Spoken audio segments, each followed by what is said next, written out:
మామయ్య గారండి, తినడానికి ఇంట్లో ఏమీ లేవు. ఏమన్నా వండమంటారా? ఏం వండమంటారు?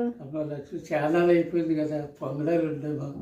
సరేనండి. అయితే ముందుగా 7-8 గంటలు రేషన్ బియ్యాన్ని కానీ మామూలు బియ్యాన్ని కానీ శుభ్రంగా కడిగి నానబెట్టుకోవాలి. అలా నానిన బియ్యాన్ని మళ్ళీ కడిగి మిక్సీలో వేసుకోవాలి. ఇందులోనే 2 యాలక్కాయలు కూడా వేసుకోవాలి. దీన్ని ఇప్పుడు మెత్తని పిండిలా రుబ్బుకోవాలి. ఈ పిండిని ఒక గిన్నెలోకి తీసి పక్కనెట్టుకోవాలి. ఇప్పుడు వేరే గిన్నెని తీసుకుని ఎన్ని బియ్యం తీసుకున్నామో అంత బెల్లాన్ని తీసుకుని ఆ బెల్లంలో కొన్ని నీళ్ళు వేసి స్టవ్ మీద పెట్టుకుని కరగనివ్వాలి.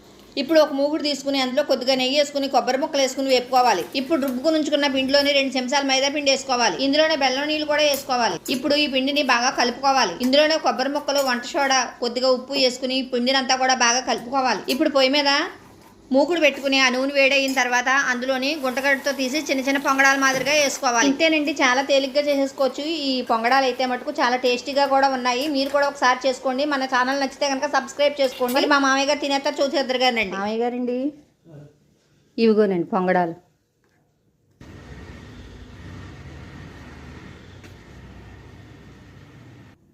లక్ష్మి, పొంగడాలు చాలా బాగున్నాయి.